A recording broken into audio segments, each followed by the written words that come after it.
Merci madame. La parole est maintenant monsieur Thierry Braillard pour le groupe de RDP, toujours pour 5 minutes.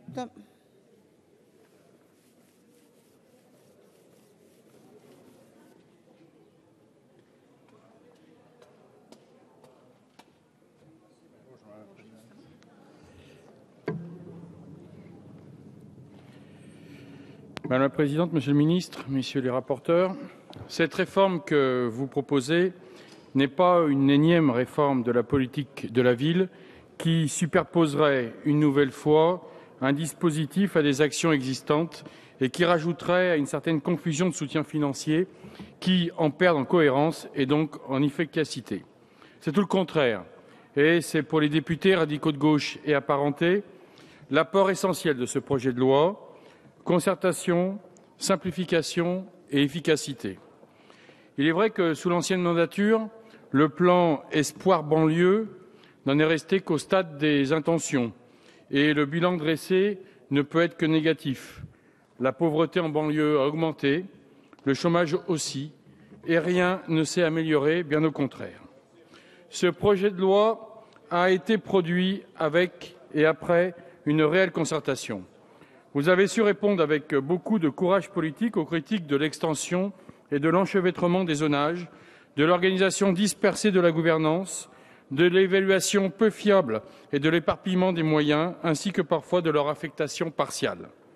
Nous avons apprécié votre méthode avec une longue et vaste concertation nationale, la visite dans de nombreux quartiers pour mieux apprécier la nécessité d'une meilleure efficacité de la politique de la ville, le dialogue avec la représentation nationale, le dialogue avec les élus locaux et les responsables associatifs qui a été fécond.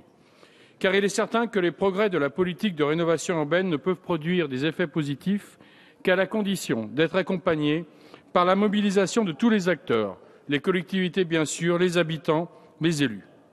La réussite de la politique de la ville passe par l'emploi et les contrats d'avenir constituent une réponse adaptée à ces quartiers prioritaires. La réussite de la politique de la ville passe également par le logement et le projet de loi pour l'accès au logement et à un urbanisme rénové qui est en discussion est également une réponse adaptée.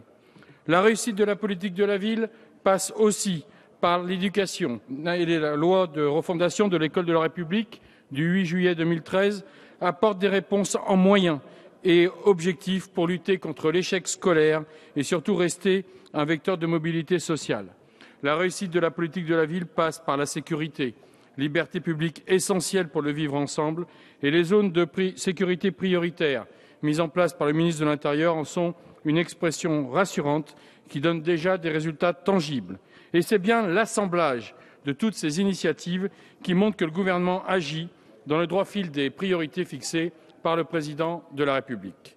Et je ne veux pas oublier le rôle crucial joué par les collectivités territoriales et les élus locaux qui, dans des conditions parfois pas faciles, maintiennent le lien républicain, restent à l'écoute, au contact de la population pour pas qu'elle ne se sente trop exclue. Concertation et simplification, disais-je.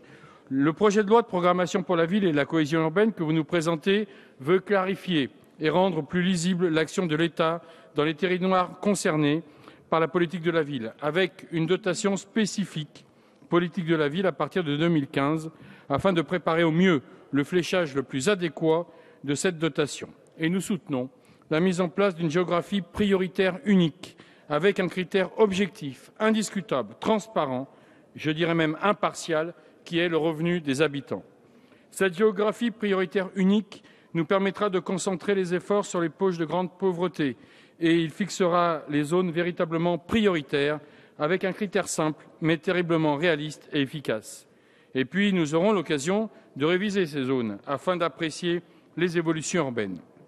Monsieur le ministre, vous êtes engagé à trouver des moyens pour que la phase de transition vers la nouvelle géographie prioritaire soit lissée sur plusieurs années, en prorogeant notamment le terme fixé pour le programme national de rénovation urbaine, et nous nous en félicitons. Concertation, simplification et efficacité. À côté des dotations spécifiques, vous proposez de mettre en œuvre des contrats de ville nouvelle génération d'une durée de 6 ans, et il vous appartiendra à créer les conditions d'une bonne articulation entre les différents dispositifs. Et avec le Conseil citoyen, démontrer que cette instance aura une utilité de dialogue sans concurrencer la représentation locale qui reste à nos yeux essentielle.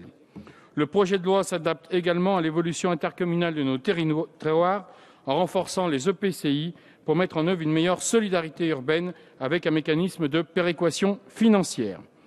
Pas d'angélisme ni de cynisme. Le mal-être dans ces quartiers tient son origine dans des conditions et des causes sociales et un processus de stigmatisation, puis de dévalorisation et enfin aussi de marginalisation qui provoque le désespoir, la révolte et parfois la haine.